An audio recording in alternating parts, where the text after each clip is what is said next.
দেশের বাইরে আমার কোনো ঠিকানা নেই, এটাই হলো আমার ঠিকানা।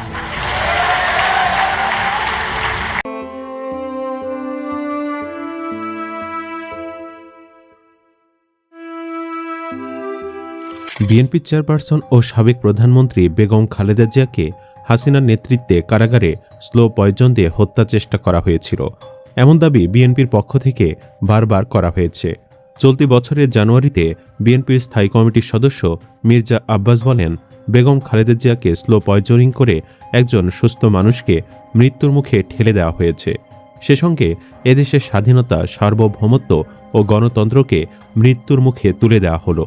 এমনকি বিএনপি চেয়ারপারসন বেগম খালেদা জিয়াকে স্লো পয়জন দিয়ে হত্যার চেষ্টা করা হয়েছে বলে দাবি করেন তার চিকিৎসক এম এ মালিক। ডাইনি হাসিনার চক্রান্তেই বেগম খালেদা জিয়া ধুকে ধুকে মারা গেলেন।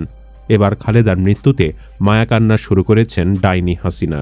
এ যেন সাপ মেরে কামড় দিয়ে ওঝা হয়ে ঝাড়ার মতো ব্যাপার স্যাপার। সাবেক প্রধানমন্ত্রী ও বিএনপি চেয়ারপারসন বেগম খালেদা জিয়ার প্রয়াণে গভীর শোক প্রকাশ করেছেন খালেদা জিয়ার আনঅফিসিয়াল কিলার শেখ হাসিনা। বর্তমানে ভারতে নির্বাসিত জীবন কাটানো শেখ হাসিনা এক শোক বার্তায় জানিয়েছেন, বাংলাদেশে গণতন্ত্র প্রতিষ্ঠার আন্দোলনে এদেশের প্রথম নারী প্রধানমন্ত্রী বেগম খালেদা জিয়ার অবদান অপরিসীম।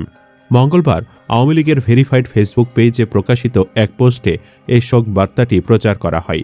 শেখ হাসিনা তার বার্তায় উল্লেখ করেন যে, বেগম খালেদা জিয়ার মৃত্যুতে বাংলাদেশের বর্তমান রাজনীতিতে এবং বিশেষ করে বিএনপি নেতৃত্বের ক্ষেত্রে এক অপূরণীয় ক্ষতি হয়ে গেল। ঢাকা ও ভারতের কূটনৈতিক সূত্রগুলো নিশ্চিত করেছে যে, গত ৫ আগস্ট ছাত্র জনতার গণঅভ্যুত্থানের মুখে পদত্যাগ করে ভারতে আশ্রয় নেওয়ার পর এটি শেখ হাসিনার পক্ষ থেকে আসা প্রথম কোনো বড় ধরনের আনুষ্ঠানিক শোকবার্তা। তিনি তার বার্তায় বেগম খালেদা জিয়ার আত্মার মাগফিরাত কামনা করেন এবং শোক সন্তপ্ত পরিবারের প্রতি গভীর সমবেদনা জানান।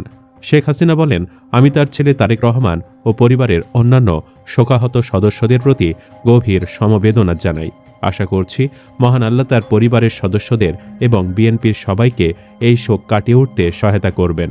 রাজনৈতিক বরিতা থাকা সত্ত্বেও দেশের ইতিহাসের এক গুরুত্বপূর্ণ সন্ধিক্ষণে শেখ হাসিনার এই শোকবার্তা রাজনৈতিক মহলে ব্যাপক আলোচনার জন্ম দিয়েছে। কেউ কেউ বলছেন, সুযোগ বুঝে হাসিনা তার মায়াকান্নার মাধ্যমে পেছনের অপকর্মকে নরমালাইজ করার চেষ্টা করছেন। বিএনপি সমর্থকরা বলছেন, হাসিনার যতই ছলচাতুরির আশ্রয় নেন না কেন, খালেদার শরীরে বিষ প্রয়োগের জন্য হাসিনার বিচার হবেই হবে। এদিকে ফাঁসির আসামি আওয়ামী মন্ত্রী আসাদুজ্জামান খান কামাল ওরফে বোতল কামালও শোক প্রকাশ করেছেন। কামাল লিখেন, আমি বেগম খালেদা জিয়ার আত্মার মাগফেরাত কামনা করছি। আমি তার ছেলে ও পরিবারের অন্যান্য শোকাহত সদস্যদের প্রতি গভীর সমবেদনা জানাই। এদিকে হাসিনার আশ্রয়দাতা কসাই মোদিও লোক দেখানো সমবেদনা জানিয়েছেন। ভারতীয় সময় ৯টা ৪৭ মিনিটে এক্স হ্যান্ডেলে শোক জানিয়ে প্রধানমন্ত্রী মোদি লিখেছেন, সাবেক প্রধানমন্ত্রী ও বিএনপি চেয়ারপারসন বেগম খালেদা জিয়ার মৃত্যুতে গভীর শোক প্রকাশ করছি। তার পরিবার এবং বাংলাদেশের সকল মানুষের প্রতি আমাদের আন্তরিক সমবেদনা। সর্বশক্তিমান তার পরিবারকে এই মর্মান্তিক ক্ষতি সহ্য করার শক্তি দান করুন। মোদি আরও লিখেছেন, বাংলাদেশের প্রথম মহিলা প্রধানমন্ত্রী হিসেবে বাংলাদেশের উন্নয়নে তার গুরুত্বপূর্ণ অবদান সেই সাথে ভারত বাংলাদেশ সম্পর্কের ক্ষেত্রে সর্বদা স্মরণীয় হয়ে থাকবে। খালেদার সঙ্গে তার সাক্ষাতের 2টি ছবিও পোস্ট করেছেন তিনি। 2015 সালে ঢাকায় তার সাথে উষ্ণ সাক্ষাতের কথা স্মরণ করে তিনি লিখেছেন, আমরা আশা করি তার দৃষ্টিভঙ্গি এবং উত্তরাধিকার আমাদের অংশীদারিত্বকে পরিচালিত করবে। সবশেষে তিনি তার আত্মার শান্তিতে থাকুক এই প্রার্থনা জানিয়েছেন। উল্লেখ্য, জেলে যাওয়ার আগেও সুস্থ ছিলেন খালেদা জিয়া, কিন্তু জেলে যাওয়ার পর থেকেই একাধিক মরণ ব্যাধি তাকে ঘিরে ধরে। ডাক্তারদের মতে জেলখানায় হাসিনার নির্দেশে খালেদা জিয়ার শরীরে স্লো পয়জন পুশ করানো হয়। স্লো পয়জন হলো এমন এক ধরনের বিষাক্ত উপাদান বা ক্ষতিকর প্রভাব যা একবারে না মেরে ধীরে ধীরে শরীরের ক্ষতি করে। এর প্রভাব সময়ের সাথে জমে ওঠে, ফলে ক্ষতি বোঝা যায় দেরিতে। এর ধারাবাহিকতায় দীর্ঘদিন ধরে লিভার, কিডনি, হৃদরোগ এবং ডায়াবেটিস সহ বার্ধক্যজনিত নানা জটিলতায় ভুগছিলেন ৭৯ বছর বয়সী বেগম খালেদা জিয়া।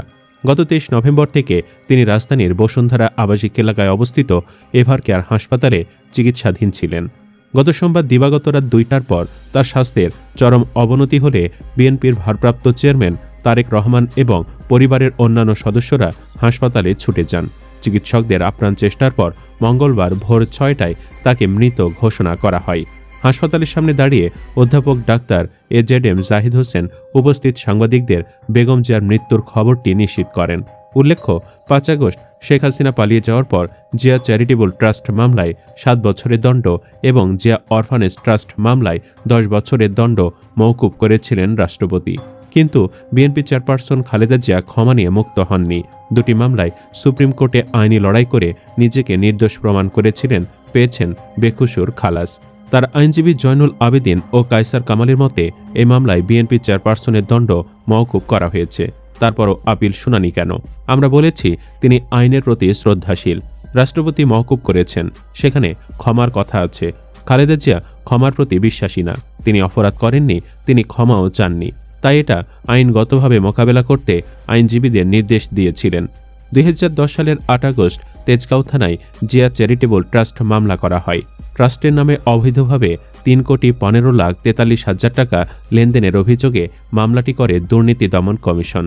তদন্ত শেষে 2012 সালে খালেদা জিয়া সহ 4 জনের বিরুদ্ধে আদালতে অভিযোগপত্র দেয় দুদক। 2014 সালের 19 মার্চ খালেদা সহ 4 আসামির বিরুদ্ধে অভিযোগ গঠন করেন আদালত। সাক্ষ্য গ্রহণ কার্যক্রম শেষ হলে দুদকের পক্ষে এ মামলায় যুক্তিতর্ক উপস্থাপন শেষে 2018 সালের 19 অক্টোবর রায় ঘোষণা করা হয়। 2018 সালের 8 ফেব্রুয়ারি বকশীবাজারে কারা অধিদপ্তরের প্যারেড গ্রাউন্ডে স্থাপিত ঢাকার বিশেষ জজ আদালত 5-এর বিচারক মোহাম্মদ আখতারুজ্জামান অরফানেজ ট্রাস্ট মামলায় খালেদা জিয়াকে 5 বছরের কারাদণ্ড দেন। একই সঙ্গে খালেদা জিয়ার ছেলে ও বিএনপির ভারপ্রাপ্ত চেয়ারম্যান তারেক রহমান, মাগুরার সাবেক এমপি কাজী সালিমুল হক কামাল, ব্যবসায়ী শরফুদ্দিন আহমেদ, কামাল উদ্দিন সিদ্দিকী ও মমিনুর রহমানকে 10 বছর করে কারাদণ্ড দেন আদালত। পরে হাইকোর্টের সংশ্লিষ্ট শাখায় ওই বছরের 20 ফেব্রুয়ারি খালেদা জিয়া আপিল করেন। একই বছরের 28 মার্চ খালেদার সাজা বৃদ্ধি চেয়ে দুদকের করা আবেদনে রুল দেন হাইকোর্ট। কিন্তু দেরিতে হলেও খালেদা জিয়া প্রমাণ করেন তিনি নির্দোষ। হাসিনা তাকে মিথ্যা মামলার জালে ফাঁসিয়ে দেয়। এজন্যই তো তাকে বলা হয় আপসীন নেত্রী। এদিকে বিএনপি চেয়ারপারসন ও সাবেক প্রধানমন্ত্রী খালেদা জিয়ার মৃত্যুতে বুধবার থেকে শুক্রবার পর্যন্ত 3 দিনের রাষ্ট্রীয় শোক ঘোষণা করেছে সরকার। এছাড়া বুধবার সারা দেশে সাধারণ ছুটি থাকবে। রাজধানীর মানিক মিয়া এভিনিউয়ে বুধবার বাদ জোহর সদ্যপ্রয়াত বিএনপি চেয়ারপারসন ও সাবেক প্রধানমন্ত্রী খালেদা জিয়ার জানাজা অনুষ্ঠিত হবে বলে জানিয়েছেন দলটির স্থায়ী কমিটির সদস্য সালাউদ্দিন আহমেদ। সালাউদ্দিন আহমদ জানান, জানাজার পর শেরেবাংলা নগরে জিয়া উদ্যানে তার স্বামী এবং সাবেক রাষ্ট্রপতি জিয়াউর রহমানের কবরের পাশে তাকে দাফন করা হতে পারে।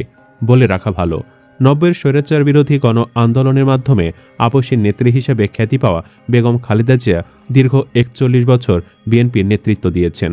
তার রাজনৈতিক জীবনের সবচেয়ে বড় বৈশিষ্ট্য হল যে তিনি একাধিকবার সংসদ নির্বাচনে অংশ নিয়ে কখনো পরাজিত হননি। তিনি 3 বার প্রধানমন্ত্রীর দায়িত্ব পালন করেছেন এবং 2 বার বিরোধী দলীয় নেতার ভূমিকা পালন করেছেন। রাজনৈতিক বিশ্লেষকরা মনে করছেন, রাজপথের আন্দোলন এবং জেল জুলুম সহ্য করেও দেশ ছেড়ে না যাওয়ার যে দৃষ্টান্ত তিনি স্থাপন করেছেন তা বাংলাদেশের ইতিহাসে তাকে চিরস্মরণীয় করে রাখবে। তার এই মহাপ্রয়াণে কেবল বিএনপি নয়, বরং সমগ্র দেশের রাজনৈতিক কাঠামোর এক শক্তিশালী স্তম্ভের পতন ঘটল। সুপ্রিয় দর্শক, আপনি কি মনে করেন খালেদার এই মৃত্যুর জন্য হাসিনাই দায়ী? কমেন্ট বক্সে জানিয়ে দিন আপনার মতামত। ভিডিও ভালো লাগলে লাইক দিন এবং চ্যানেলটি সাবস্ক্রাইব করুন। ধন্যবাদ।